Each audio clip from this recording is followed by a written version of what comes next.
नमस्कार बच्चों, आज हम कक्षा 11वीं की ऐच्छिक हिंदी की पाठ्य पुस्तक अंतरा भाग 1 की एक कविता करने वाले हैं। यह कविता छायावादी साहित्य की आधार स्तंभ माने जाने वाली कवियत्री महादेवी वर्मा जी द्वारा रचित है। छायावाद में आपको मालूम ही है बच्चों कि 4 आधार स्तंभ माने जाते हैं। जयशंकर प्रसाद, सूर्यकांत त्रिपाठी निराला, सुमित्रा नंदन पंत और महादेवी वर्मा। तो यह ऐसी कवित्री हैं जिन्होंने उद्बोधन परक और प्रकृति से संबंधित और लोगों को नई जागृति देने वाली अनेक कविताएं रची हैं। तो हमारे पाठ्यक्रम में जो 2 कविताएं हैं, पहली है सब आँखों के आंसू उजले और दूसरी है जाग तुझको दूर जाना। इन दोनों कविताओं में से आज की इस वीडियो में हम जाग तुझको दूर जाना कविता को अच्छी तरह से समझेंगे, इसकी सप्रसंग व्याख्या करेंगे। इस कविता में बच्चों क्या समझाया गया है? यह कविता स्वतंत्रता संग्राम से संबंध रखती है। स्वाधीनता आंदोलन के लिए अपने देश के नागरिकों को जागृत करने के लिए महादेवी वर्मा ने ये कविता रची। इसमें उन्होंने कहा कि उठो, तुम्हें अभी बहुत दूर जाना है। स्वतंत्रता सेनानियों को उन्होंने उद्बोधन किया, प्रेरित किया कि उठो, जागो, अभी रुकने का समय नहीं है, तुम्हें अभी बहुत दूर जाना है। भले ही तुम्हारे मार्ग में कितनी भी बाधाएं आएं, उन सबको दूर करते हुए तुम्हें आगे ही आगे बढ़ना। ये बाधाएं कैसी होंगी? प्राकृतिक भी हो सकती हैं और हमारी भावनाओं से संबंधित, हमारी कोमल कल्पनाओं से संबंधित भी हो सकती हैं। यहाँ महादेवी वर्मा जी ने ये कहा कि यदि तूफान आ जाए, आंधी आ जाए या फिर पर्वत हिलने लग जाए, उनमें कंपन आ जाए, आकाश से बिजली तक कड़कने लगे, पर तुम्हें रुकना नहीं है। और यदि तुम अपने घर के कोमल रिश्तों को सोच करके और थक हार करके बैठ जाओगे तो आगे नहीं बढ़ पाओगे। तुम्हें सांसारिक बंधनों में नहीं फंसना, तुम्हें केवल अपने लक्ष्य पर ध्यान रखना है। जैसे एक पतंगा दीपक की लौ में जल जाता है, लेकिन जलकर भी वह अपना जीवन अमर कर जाता है। इसी तरह तुम्हें देश की रक्षा के लिए यदि अपना सर्वस्व बलिदान भी करना पड़े, अपने आप को न्यौछावर भी करना पड़े, तो भी तुम्हें बिल्कुल नहीं हिचकिचाना, क्योंकि तुम तो अमरता के सुत हो। अमरता सुत मतलब देवताओं के पुत्र हो। तुम अपना जीवन अमर कर जाओगे। तुम्हें बदले में 2 घूंट मदिरा की नहीं ले लेनी, यानी विनाश के जो साधन हैं उनमें नहीं फंसना। तुम्हें अपने लक्ष्य पर ही ध्यान केंद्रित रखना है और आगे ही आगे बढ़ना है। इस प्रकार महादेवी वर्मा जी की सुप्रसिद्ध रचना सांधे गीत से उद्धृत यह गीत या कह सकते हैं छोटी कविता जाग तुझको दूर जाना हमें एक संदेश देती है, आह्वान करती है, अपने पथ पर आगे बढ़ने के लिए प्रेरित करती है और साथ ही उन लोगों को भी एक चेतावनी देती है जो अपनी करुणा का, दया का, अपनी वेदना का, पीड़ा का, कष्टों का सहारा लेकर बहाने बनाते हैं। तो उन्हें भी ये चेतावनी देती है कि अपनी पीड़ा की कहानी मत सुनाओ, बल्कि अंगारों पर भी कोमल कलियां स्वयं बिछाओ और आगे ही आगे बढ़ते जाओ। तो हम इसके काव्यांश की सप्रसंग व्याख्या समझेंगे, प्रश्न उत्तर पर चर्चा करेंगे। साथ ही आप इस कविता से संबंधित एक छोटी सी क्विज भी पाएंगे, जिसको देख करके, जिसके प्रश्नों के उत्तर दे करके आप स्वयं जान लेंगे कि आपने ये कविता को कहाँ तक समझ लिया। तो आइए देखते हैं पद्यांश की सप्रसंग व्याख्या। सप्रसंग व्याख्या के लिए हमें कौन कौन से मुख्य बिंदुओं पर ध्यान देना होगा, पहले ये जान लेते हैं। सप्रसंग व्याख्या हेतु हमें सर्वप्रथम संदर्भ, फिर दूसरे नंबर पर प्रसंग, तीसरे नंबर पर व्याख्या और चौथे नंबर पर विशेष या काव्य सौंदर्य देना होता है।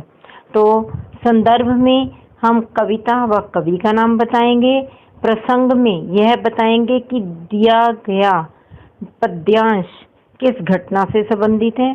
व्याख्या में दी गई पंक्तियों का भावार्थ स्पष्ट करेंगे और विशेष या काव्य सौंदर्य में भाव सौंदर्य तथा शिल्प सौंदर्य पर प्रकाश डाला जाएगा। अब देखिए संदर्भ और प्रसंग। संदर्भ में कविता का नाम है जाग तुझको दूर जाना और कवियत्री है महादेवी वर्मा जो कि छायावादी कवियत्री हैं। फिर उसके पश्चात आया प्रसंग। प्रसंग में हमें क्या बताना है कि इस जागरण गीत में कवियत्री ने स्वाधीनता आंदोलन के लिए संघर्षरत देशवासियों को निरंतर आगे बढ़ते रहने की प्रेरणा दी है। अब हम पहले पद्यांश की देखते हैं सप्रसंग व्याख्या।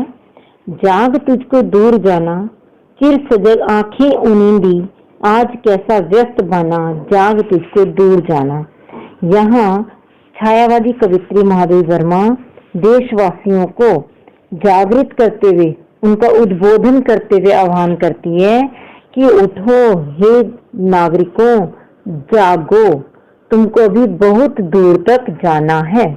चिर सजग आंखें उनींदी, चिर माने चिरकाल से, हमेशा से, सजग जागरूक रहने वाले। उनींदी का अर्थ होता है नींद में डूबी हुई। तुम तो हमेशा से ही जागरूक रहने वाले हो, सावधान रहने वाले हो।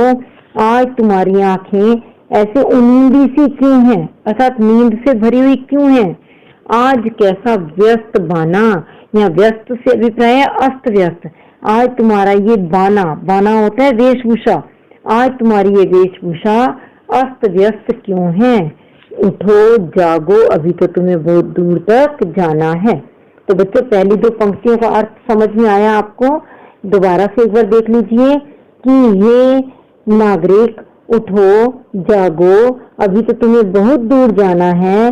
तुम्हारी आंखें आज नींद से भरी हुई कैसे हैं, जबकि तुम तो सदैव से ही जागरूक रहने वाले हो।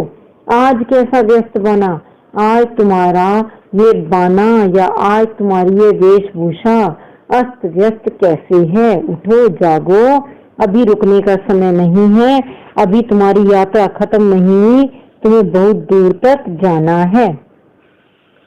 अचल हिमगिरी के हृदय में आज चाहे कंप होले। अचल का अर्थ होता है जो चल फिर ना सकता हो, स्थिर हो। और ये अचल किसको कहा जाता है? पर्वत को। तो स्थिर पर्वत हिमगिरी, हिमगिरी का क्या अभिप्राय है? हिम से बना हुआ पर्वत यानी हिमालय। तो स्थिर हिमालय पर्वत के हृदय में भी चाहे आज, कंप का अर्थ है कंपन, कंपन होने लगे। भले ही स्थिर हिमालय के हृदय में भी आज कंपन होने लग जाए, या प्रलय के आंसुओं में मौन अलसित व्योम रोले, या फिर प्रलय के आंसू बहा करके सदैव मौन रहने वाला अलसित व्योम, आलस से भरा हुआ आकाश, आलसी आकाश रोने लगे। आज भी आलोक को डोले तिमिर की घोर छाया। भले ही आज सारे के सारे आलोक माने प्रकाश को पी करके, डोले का अर्थ है डोलने लगे, इधर उधर घूमने लगे। तिमिर, तिमिर अर्थ अंधकार, घोर छाया, घनघोर छाया।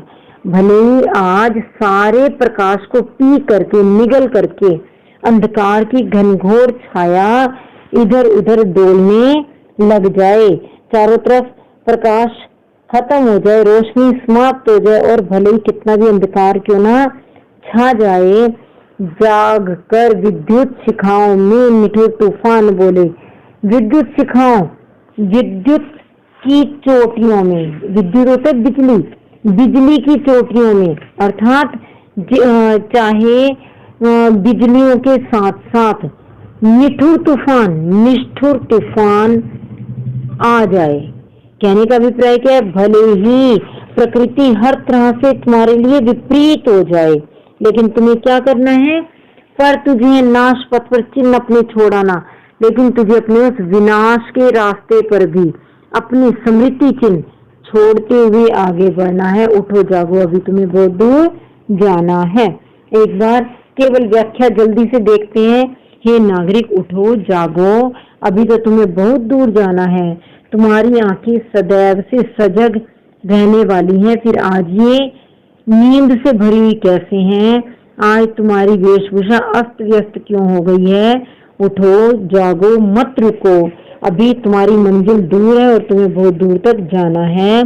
भले ही आज स्थिर रहने वाले हिमालय पर्वत के हृदय में कंपन होने लग जाए, भले ही जो आलस से भरा हुआ, अलसित व्योम में पहले इसका अर्थ लेंगे, बाद में ऊपर वाली पंक्ति का अर्थ लेंगे हम। भले ही आलस से भरा हुआ आकाश प्रलय के आंसुओं को बहाने लग जाए, या फिर आज सारे आकाश को पी करके, निगल करके अंधकार की घनघोर छाया तुम्हारे चारों तरफ डोलने लगे, चाहे विद्युत की चोटियों में जागकर निष्ठुर तूफान आ जाए, अर्थात बिजली की कड़क के साथ बहुत भयंकर तूफान क्यों न आ जाए, परंतु तुम्हें विनाश के रास्ते पर भी अपने स्मृति चिन्ह छोड़ते हुए जाना है, अपनी निशानियां छोड़ते हुए जाना है। उठो, जागो, अभी तो तुम्हें बहुत दूर जाना है। अर्थात कवित्री ये कहना चाहती है कि भले ही प्राकृतिक बाधाएं कितनी मर्जी आ जाएं, भले ही प्रकृति हर तरह से हमारे विपरीत हो जाए, परंतु हमारा निश्चय दृढ़ रहना चाहिए कि हमें अपनी मंजिल तक पहुंचने से पहले नहीं रुकना है, और इस तरह स्वाधीनता प्राप्ति के अपने मार्ग पर आगे ही आगे बढ़ते चले जाना है।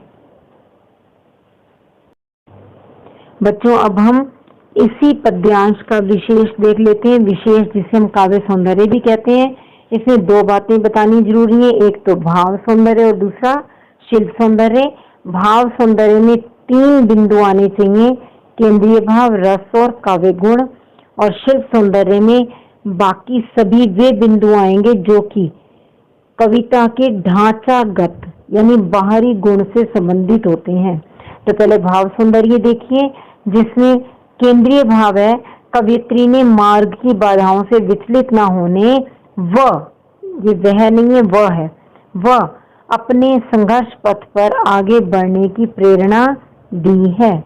और रस है यहाँ पर वीर रस, काव्य गुण है ओज गुण। और शिल्प सौंदर्य में सबसे पहला बिंदु तत्सम शब्दावली युक्त खड़ी बोली है। बच्चों, जहाँ संस्कृत वाले या तत्सम शब्द आ जाते हैं वहाँ तत्सम शब्दावली हो जाती है, लेकिन है ये खड़ी बोली, तो इसे तत्सम शब्दावली युक्त खड़ी बोली है। दूसरा बिंदु है दृश्य बिंब विद्यमान है। बिंब से क्या अभिप्राय है? जब हमारी आंखों के आगे कोई चित्र सा उभरने लगता है तो हम बोलते हैं दृश्य बिंब है। और तीसरा बिंदु है छायावादी शैली का प्रभाव है। छायावादी शैली कैसी शैली होती है? ये छायावाद की जो विशेषताओं को धारण किए हुए हो, जैसे यहाँ पर सौंदर्य है, प्रकृति का भी चित्रण है और जागरूक करने की भी बात की गई है, तो ये छायावादी शैली है। और प्रतीकों का सुंदर प्रयोग है। प्रत्येक पद्यांश में आप कोई ना कोई प्रतीक अवश्य देखेंगे। यहाँ पर भी प्रतीकों के माध्यम से बात की गई है। जैसे आपने देखा यहाँ तिमिर की घनघोर छाया, यानी इस तरह से एक प्रतीक के रूप में अंधकार को व्यक्त किया गया है। लक्षणा शब्द शक्ति का प्रयोग है। भाषा में लय व प्रवाह है। विद्युत शिखा में यानी बिजली रूपी चोटियां, कहने का अभिप्राय कि कड़कती बिजलियों में ये उनको चोटियों का रूप दिया गया, यहाँ रूपक अलंकार है। आज भी आलोक को डोले तिमिर की घोर छाया या फिर अलसित व्योम रोले, इनमें मानवीकरण अलंकार है। क्यों मानवीकरण है? क्योंकि निर्जीव वस्तुओं को सजीव का रूप दिया जा रहा है। और 9वां बिंदु है हिमगिरी के हृदय, इसमें अनुप्रास अलंकार है। अब दूसरा पद देखिए बच्चों, दूसरे पद्यांश में क्या कहा गया है? बांध लेंगे क्या तुझे ये मोम के बंधन सजीले, पंथ की बाधा बनेंगे तितलियों के पर रंगीले। यहाँ ये मोम के बंधन सजीले से अभिप्राय है कि जिस प्रकार मोम कोमल होती है, बड़ी जल्दी से पिघल जाती है, ऐसे ही संसार के, सजीले का अर्थ होता है सुंदर सुंदर, ऐसे जो संसार के सुंदर कोमल कोमल रिश्तेदारी के, संबंध के बंधन है, क्या वे तुम्हें अपने पास में बांध लेंगे? तो यहाँ प्रश्न अलंकार में बात हो रही है, प्रश्नात्मक शैली में कवित्री पूछ रही है, क्या संसार के कोमल बंधन तुम्हें अपने पास में बांध लेंगे, पंथ की बाधा बनेंगे तितलियों के पर रंगीले। यहाँ तितलियां कहा गया है संसार की सुंदर युवतियों को। क्या संसार की सुंदर युवतियों का जो सौंदर्य है, पर रंगीले से अभिप्राय उनकी सुंदरता, तो क्या संसार की सुंदर सुंदर युवतियों की सुंदरता तुम्हारे पंथ की बाधा बन जाएगी, रास्ते की रुकावट बन जाएगी? विश्व का क्रंदन भुला देगी मधुप की मधुर गुनगुन। विश्व का, संसार का, क्रंदन माने चीख पुकार, रोना पीटना, उनकी पीड़ा, और मधुप का अर्थ है भंवरे, मधुर गुनगुन, मधुर गुनगुनाहट, उनकी आवाजें। क्या भंवरों की मधुर गुनगुनाहट तुम्हें संसार के लोगों की चीख पुकार भुला देगी? यानी तुम अपने मोह जाल में फंसकर क्या संसार के लोगों के दुखों को भूल जाओगे और इनमें फंस करके अपने कर्तव्य को छोड़ दोगे? क्या डुबा देंगे तुझे ये फूल के दल ओस गीले? क्या ओस की बूंदों से गीले हो चुके फूलों के दल, पंखुड़ियां, दल का अभिप्राय क्या है? पंखुड़ियां। क्या ओस से गीली हो चुकी फूलों की पंखुड़ियां तुझे अपने आकर्षण में डुबा देंगी? तू ना अपनी छां को अपने लिए कारा बनाना, छां माने परछाई, कारा माने जेल, तो अपनी ही परछाई को अपने लिए जेल, कारागार मत बना देना। अपितु इन सब आकर्षणों से, सांसारिक बाधाओं से मुक्त होकर अपने कर्तव्य पथ पर बढ़ते चले जाना, क्योंकि उठो जागो, अभी तो तुम्हें बहुत दूर तक जाना है। अभी तुम्हारा निद्रा करने का समय नहीं है, तुम अपनी नींद से जाग जाओ और चुपचाप अपने कर्तव्य पथ पर आगे ही आगे अग्रसर होते रहो। अब तीसरा पद्यांश देखते हैं। वज्र का और एक छोटे अश्रुकण में धो गलाया, देख इसे जीवन सुधा दो घूंट मदिरा मांग लाया। यहाँ कवित्री संघर्षशील व्यक्ति को और अधिक संघर्ष करने के लिए व किसी भी तरह से निराश होकर ना बैठने के लिए प्रेरित करते हुए कहती हैं कि वज्र का उर, वज्र माने होता है कठोर सख्त, उर माने हृदय, तुम्हारा हृदय तो एकदम सख्त था, दृढ़ था, मजबूत था, पत्थर के समान मजबूत हृदय था तुम्हारा। वह क्या छोटे से आंसुओं की बूंद से, अश्रु का मतलब आंसुओं की बूंद, क्या छोटी सी आंसू की बूंद से धुल कर गल जाएगा? देख किसे जीवन सुधा दो घूंट मदिरा मांग लाया। जीवन सुधा माने जीवन रूपी अमृत, तुम जीवन रूपी अमृत को दे करके इसके बदले में किससे दो घूंट मदिरा की, शराब की मांग लाए। अर्थात कहने का अभिप्राय क्या है कि तुम्हारे जीवन में प्रेम करुणा जैसी भावना जो है उनकी वजह से किसी भी तरह तुम्हें रुकना नहीं है। तुम अपने जीवन में आगे ही आगे बढ़ने के लिए हो, तो तुम अपनी मन की शांति आनंद, जो कि हमारे जीवन का अमृत है, शांति और आनंद रूपी अमृत को किसे दे करके बदले में ये निराशा की दो घूंट मदिरा ले आए हो? तुम्हें निराश नहीं होना। सो गई आंधी मले की बात का उपधान ले, क्या तुम्हारे हृदय में उठने वाली मले पर्वत से आने वाली आंधी के समान जो जोश की भावना थी? आंधी मले की है ना, मले एक पर्वत का नाम है। क्या मले पर्वत से आने वाली आंधी के समान जो तुम्हारे अंदर जोश था, वह वात का उपधान ले, वह वात माने सुगंधित वायु, उपधान यानी तकिया, क्या वह सुगंधित वायु का तकिया लेकर सो गई। वो जो आंधी थी तुम्हारे हृदय के अंदर, जोश की आंधी, क्या वह सुगंधित वायु का तकिया लगाकर सो गई? विश्व का अभिशाप क्या चिरनींद बनकर पास आया? क्या इस संसार भर का अभिशाप गहरी नींद बनकर, चिरनींद यानी गहरी नींद बनकर तुम्हारे पास आ गया है? अमरता सुख चाहता क्यों मृत्यु को उर्मे बसाना? तुम तो अमरता सुत हो, यानी देवताओं के पुत्र हो। अमरता सुत से अभिप्राय क्या है? देवताओं के पुत्र। क्यों देवताओं के पुत्र हो? क्योंकि तुम्हारे अंदर जो आत्मा है वो तो अमर है, और जीवात्मा सदैव परमात्मा का ही एक अंश होती है, तो इसलिए तुम भी अमरता के ही पुत्र हो, अमर सुत हो। चाहता क्यों मृत्यु को उर में बसाना? तुम मृत्यु को अपने हृदय में क्यों बसाना चाहते हो? तुम तो परमात्मा के, उस अमर परमात्मा के पुत्र हो, फिर तुम मृत्यु के डर को अपने हृदय में क्यों बसाना चाहते हो? उठो जागो, अभी तो तुम्हें बहुत दूर जाना है। तो एक बार सिर्फ व्याख्या जल्दी से दोबारा देख लेते हैं।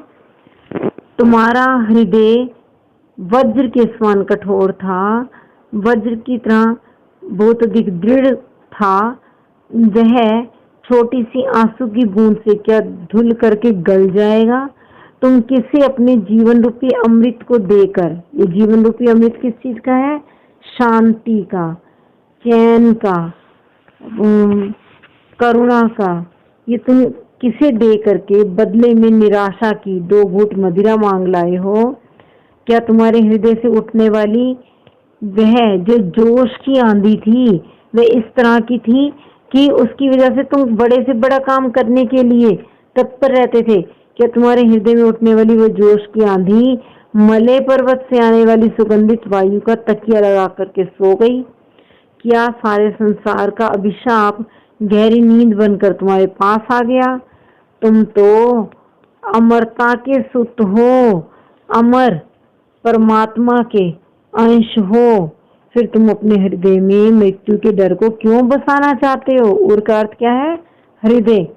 उठो जागो, अभी तो तुम्हें बहुत दूर जाना है। अब इसका भी विशेष देखिए बच्चे, लगभग वही की वही बातें ही हैं, केवल अलंकारों के नाम बदल रहे हैं। जैसे विशेष में पहले हम जब भाव सौंदर्य बताएंगे तो उसमें केंद्रीय भाव में क्या आ रहा है? कवित्री ने सांसारिक आकर्षणों में न उलझकर अपने संघर्ष पथ पर आगे बढ़ने की प्रेरणा दी है। रस वीर रस है और गुण ओज गुण है। और इसके बाद शिल्प सौंदर्य में पहला बिंदु तत्सम शब्दावली युक्त खड़ी बोली है। दूसरा दृश्य बिंब विद्यमान है। तीसरा छायावादी शैली का प्रभाव है। चौथा प्रतीकों का सुंदर प्रयोग है। पांचवा लक्षण शक्ति का प्रयोग हुआ है। छठा भाषा में लय व प्रवाह है। सातवां प्रश्न अलंकार है। आठवां जीवन सुता में रूपक अलंकार है। और नौवां मदिरा मांग में अनुप्रास अलंकार है। हम इस कविता का अंतिम पद्यांश देखते हैं। कह न ठंडी सांस में अब भूल वह जलती कहानी, आग हो उर में तभी दृग में सजेगा आज पानी। यहाँ कवित्री संघर्षशील व्यक्ति को अपनी समस्याओं को बताने की अपेक्षा दृढ़ता से आगे बढ़ने के लिए प्रेरणा देते हुए कहती है, कह न ठंडी सांस में अब भूल वह जलती कहानी। जलती कहानी से अभिप्राय है अपने दुखों की कहानी, अपनी वेदना, अपने कष्ट की कहानी।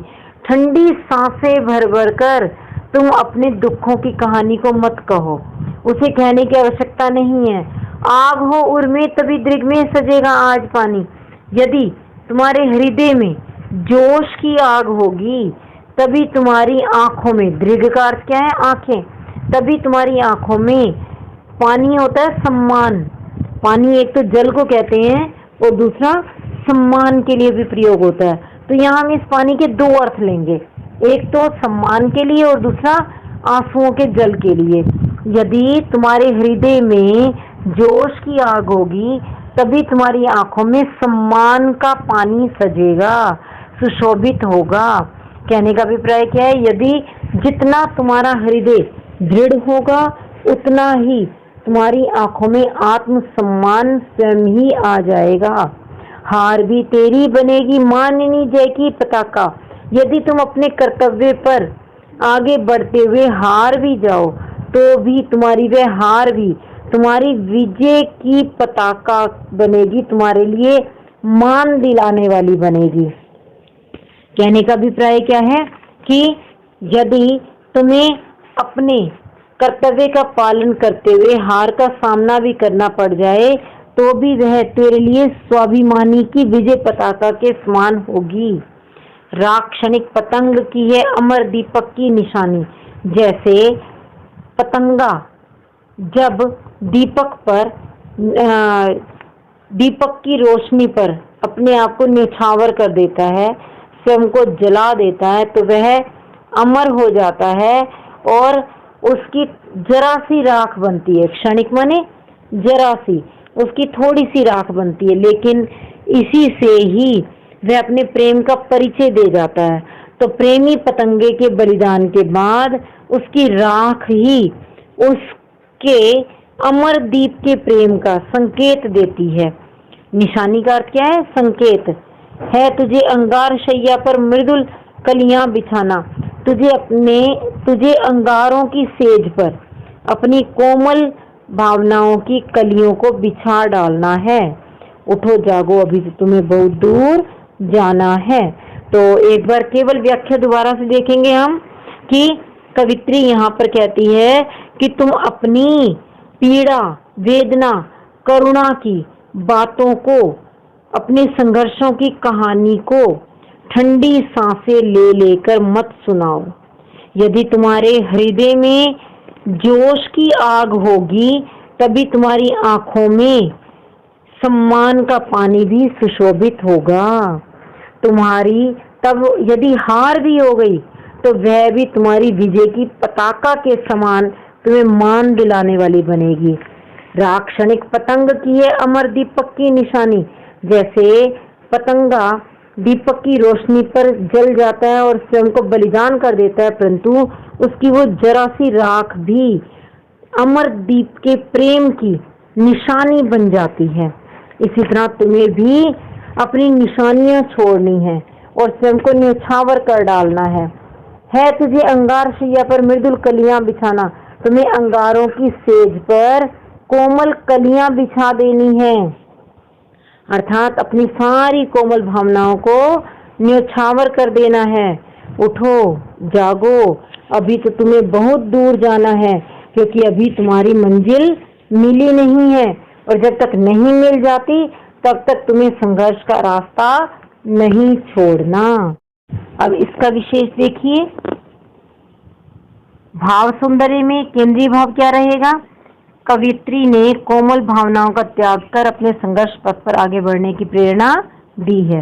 रस वीर रस है, काव्य गुण ओज गुण है और शिल्प सौंदर्य में पहला बिंदु तत्सम शब्दावली युक्त खड़ी बोली है, दूसरा दृश्य बिंब विद्यमान है, तीसरा छायावादी शैली का प्रभाव है, चौथा प्रतीकों का सुंदर प्रयोग है, पांचवा लक्षण शब्द शक्ति का प्रयोग हुआ है, छठा भाषा में लय व प्रवाह है, सातवां प्रश्न अलंकार है। बच्चों जहां जहां पीछे प्रश्नवाचक चिन्ह दिखेगा वहां पर प्रश्न अलंकार है। आठवां दृग में सजेगा आज पानी, इसमें हमने पानी के दो अर्थ लिए, एक तो सम्मान और दूसरा आंसुओं का पानी, तो इसीलिए यहाँ श्लेष अलंकार होगा। और नौवां है अंगार शैया यानी अंगारों रूपी सेज, तो इसीलिए यहाँ पर रूपक अलंकार है। अब हम इसके अभ्यास के प्रश्नों पर चर्चा कर लेते हैं। पहला प्रश्न है, जाग तुझको दूर जाना कविता में कवित्री मानव को किन विपरीत स्थितियों में आगे बढ़ने के लिए उत्साहित कर रही है? तो इसका उत्तर हम क्या देंगे? जाग तुझको दूर जाना कविता में मानव के सामने अनेक विपरीत परिस्थितियां हैं, जैसे कि हिमगिरी के हृदय में कंपन का होना, प्रलय आना, घोर अंधकार छाना। तो इस तरह की विपरीत परिस्थितियों में भी मानव को निरंतर अपने लक्ष्य की ओर आगे बढ़ते रहना है। दूसरा प्रश्न, कवित्री किस मोहपूर्ण बंधन से मुक्त होकर मानव को जागृति का संदेश दे रही है? तो इसका उत्तर क्या होगा? कवित्री अपने परिवार के या अपने रिश्तेदारों के कोमल रिश्तों के स्नेहपूर्ण मोहपूर्ण बंधन से मुक्त होकर मानव को जागृति का संदेश दे रही हैं कि यदि सांसारिक आकर्षणों में बंध कर रह जाएंगे तो अपने कर्तव्य पथ पर आगे नहीं बढ़ पाएंगे। इसीलिए इन बंधनों से मुक्त होकर आगे बढ़ा जा सकता है। तीसरा प्रश्न, जाग तुझको दूर जाना स्वाधीनता आंदोलन की प्रेरणा से रचित एक जागरण गीत है। इस कथन के आधार पर कविता की मूल संवेदना को लिखिए। तो इस कविता की मूल संवेदना क्या है कि देशवासियों को स्वाधीनता आंदोलन में बढ़ चढ़कर भाग लेना चाहिए, तभी देश को आजाद कराया जा सकता है। तो यह एक जागरण गीत है, क्योंकि जिस समय महादेवी जी ने यह गीत रचा उसमें देशवासी आलस्य में पड़े हुए थे, उन्हें जगाने की आवश्यकता थी। कवित्री उन्हें उनका लक्ष्य निर्देशित करते हुए, उन्हें उनके लक्ष्य की मंजिल की याद दिलाते हुए साधना पथ की कठिनाइयों के प्रति सचेत करती है। वह उन्हें कहती है कि उन्हें रास्ते में आने वाली कठिनाइयों से घबराना नहीं है, ना ही कोमल बंधनों के आकर्षण में पड़कर उलझ जाना है। मार्ग की कठिनाइयों और मोह बंधनों को परे हटाते हुए उन्हें अपने लक्ष्य को प्राप्त करना है और अपने मन में निराशा को बिल्कुल भी नहीं आने देना है। कवित्री ये बात भली भांति जानती है कि यदि देशवासी दृढ़ होंगे तो वे अपनी जीत अवश्य पा सकेंगे, और यदि इस मार्ग पर उन्हें हार भी मिली तब भी उन्हें उस हार को भी अपनी जीत के समान समझना होगा, क्योंकि उन्होंने अपना प्रयास पूर्ण रूप से किया। उनका मार्ग कठिन अवश्य ही रहेगा, परंतु दृढ़ निश्चय के साथ वो उस मार्ग पर चलकर अपनी मंजिल तक अवश्य पहुंचेंगे। अगला प्रश्न है, निम्नलिखित पंक्तियों का काव्य सौंदर्य स्पष्ट कीजिए। पहला है विश्व का क्रंदन अपने लिए कारा बनाना। दूसरा है कहना ठंडी सांस सजेगा आज पानी, है तुझे अंगार शैया कलियां बिछाना। तो इन तीनों पंक्तियों का काव्य सौंदर्य जो हमने पीछे पद्यांशों के अंदर किया है वही कवैया आप आसानी से लिख सकते हैं।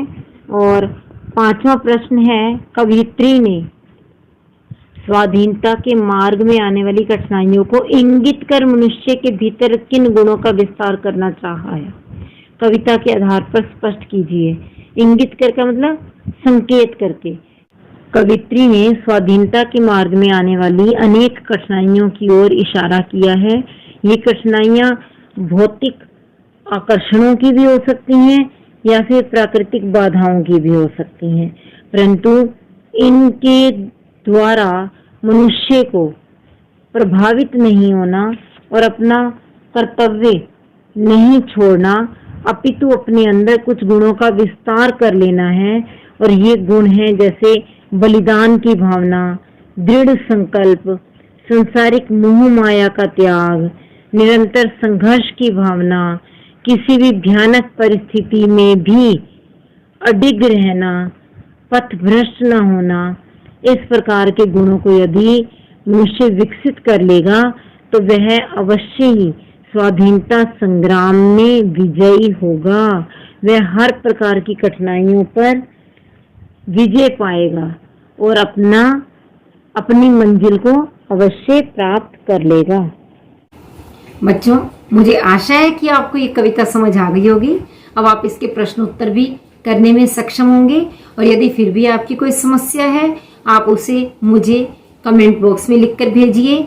मैं उसका समाधान करने का पूरा प्रयास करूंगी। और यदि आपको मेरा ये वीडियो अच्छा लगा, इसे लाइक व शेयर कीजिए। और साथ ही यदि आपने अभी तक चैनल को सब्सक्राइब नहीं किया है तो वो भी कर लीजिए और बेल आइकॉन को जरूर दबाइएगा ताकि मेरी हर लेटेस्ट वीडियो के अपडेट्स आप तक तुरंत पहुंच सके। धन्यवाद।